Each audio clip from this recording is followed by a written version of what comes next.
भाजपा प्रदेश कार्यालय में वीबीजी रामजी विषय पर कार्यशाला। आज भाजपा के राष्ट्रीय महामंत्री अरुण सिंह, मुख्यमंत्री भजनलाल शर्मा, प्रदेश अध्यक्ष मदन राठौड़ और किसान मोर्चा के राष्ट्रीय अध्यक्ष राजकुमार चौहान संबोधित करेंगे। सुबह 11 बजे यह कार्यशाला शुरू हो जाएगी। बेहद महत्वपूर्ण मानी जा रही है। जैसे कि हम पहले भी जिक्र कर रहे थे कि इस तरह की कार्यशाला समय समय पर होती है, लेकिन ये मुद्दा जो है वो इसलिए भी अब बड़ा हो गया है क्योंकि चाहे सब कुछ लागू हो गया हो, सब कुछ चल रहा हो, सरकार के मद्देनजर देखा जाए, लेकिन विपक्ष जिसे मुद्दा बना रहा है वो मान रहा है कि ये हित में नहीं है। इसमें जो नियम तय कर दिए गए हैं ये बिल्कुल भी ठीक नहीं है और मनरेगा बचाओ अभियान लगातार विपक्ष चला रहा है। और अब देखने वाली बात होगी कि इस कार्यशाला के तहत किस तरह से सत्ता पक्ष इस मुद्दे को लेकर और मजबूत होता हुआ नजर आएगा। इसके अलावा जब अपनी बात रखेंगे संबोधन के दौरान वो भी बेहद खास रहेगा। किसान मोर्चा के राष्ट्रीय अध्यक्ष भी रहेंगे। 11 बजे कार्यशाला शुरू होगी। क्या कुछ खास रहेगा ये जानने की हम कोशिश करेंगे। हमारे सहयोगी और पॉलिटिकल एडिटर योगेश शर्मा हमारे साथ जुड़ चुके हैं। Yogesh ji, good morning. आज ये कार्यशाला बेहद महत्वपूर्ण मुद्दे पर संबोधन भी रहेगा। आप जरा डिटेल में बताइएगा इसके बारे में। देखिए, बहुत ही महत्वपूर्ण विषय है जी। वीबीजी रामजी, जैसा हम पहले भी बता चुके हैं कि इस पूरे कानून नया जो एक्ट आया है, मनरेगा का नाम बदल के अब विकसित भारत जी रामजी कर दिया गया है। और जिस तरह के सवाल विपक्षी दल कांग्रेस ने खड़े किए हैं, कांग्रेस ने प्रोटेस्ट भी किया है इस पूरे नए एक्ट को लेकर कि इस तरह का एक्ट सामने आया है, उसमें साफ तौर पर 60-40 का रेशो, महात्मा गांधी का नाम हटाना, ये सब मुद्दों पर कांग्रेस पार्टी लगातार मुखर है। यही कारण है कि बीजेपी पूरे हिंदुस्तान में हर जगह पर कार्यशालाएं आयोजित कर रही है।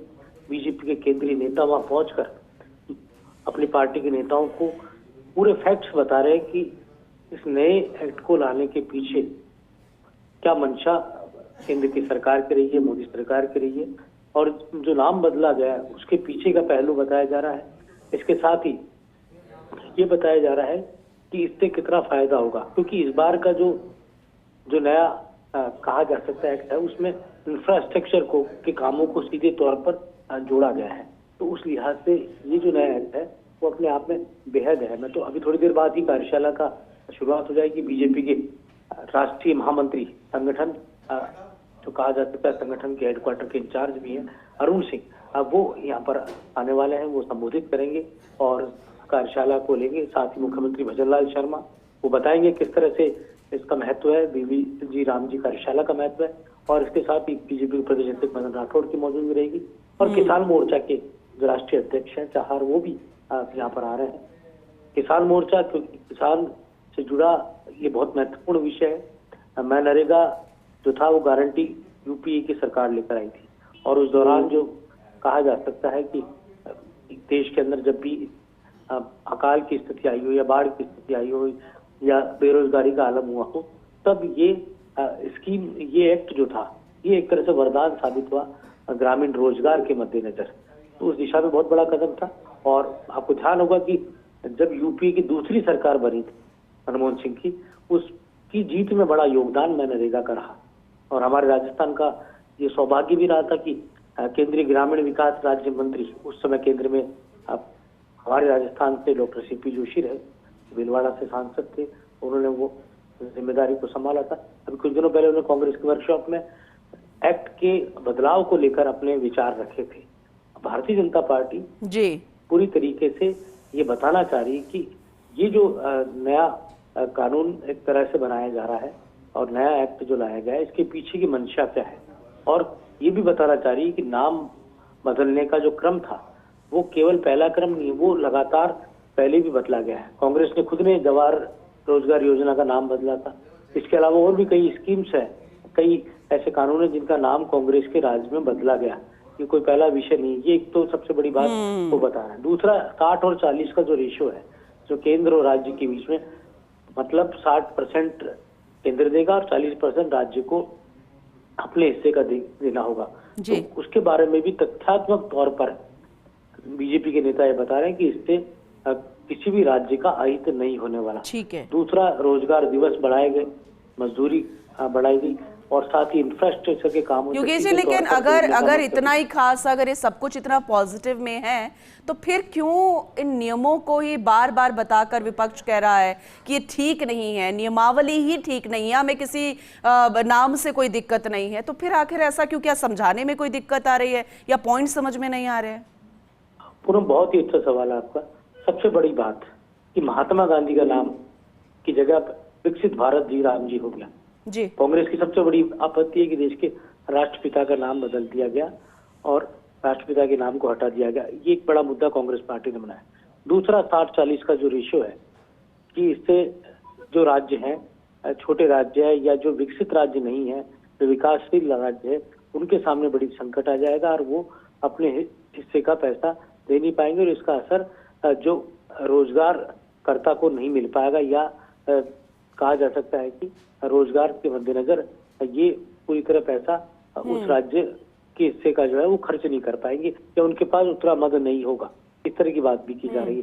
जबकि बीजेपी का तर्क ये है कि अगर वेतन या कहे जिसको मजदूरी देने में अगर विलंब हुआ तो बाकायदा पेनल्टी तक का प्रावधान रखा गया है। इतना इस कानून का दायरा बढ़ाया गया है। लेकिन अलग अलग तर्क है।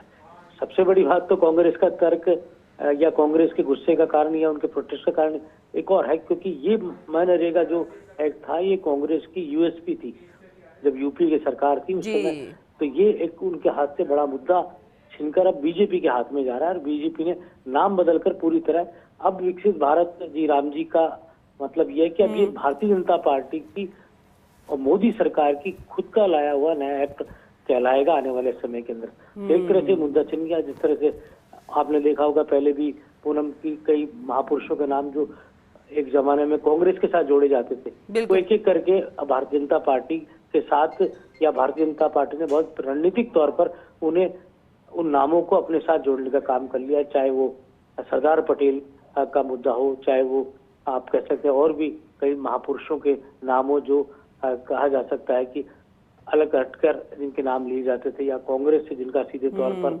कांग्रेस के महापुरुष कह जाते थे या कांग्रेस पार्टी के सदस्य रहे, लेकिन आज वो भारतीय जनता पार्टी उनको अपना महापुरुष बताकर या उनका गुणगान कर या फिर उनके लिए उनकी जयंती या पुण्यतिथि पर बड़े बड़े आयोजन कर अब एक तरह से कांग्रेस के इन तमाम महापुरुषों को स्टेकर अपने साथ या अपनी विचारधारा से जोड़ने की या उनकी विचारधारा पर बीजेपी की चलने की बात की जा रही है। तो ये जो पूरा एक्ट है जो बीजेपी लेकर आई है, तो बीजेपी कोशिश है कि अब नया एक्ट जो होगा ये क्रांतिकारी कदम होगा। इसके जरिए गांवों के अंदर खुशहाली आएगी, गांवों के अंदर रोजगार उपलब्ध होगा। मनरेगा के जो दिवस थे उससे बढ़कर दिवस वीबीजी राम जी के अंदर आएंगे और इसके साथ ही इंफ्रास्ट्रक्चर मतलब बिल्डिंग कंस्ट्रक्शन के जो काम होंगे उनसे भी सीधे तौर पर यहाँ पर जोड़ा जाएगा मजदूरों को। तो एक व्यापक स्तर पर इसको बनाया गया।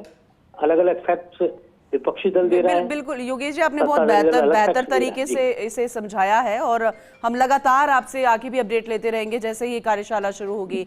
बहुत शुक्रिया विस्तार से इसके बारे में जानकारी देने के लिए।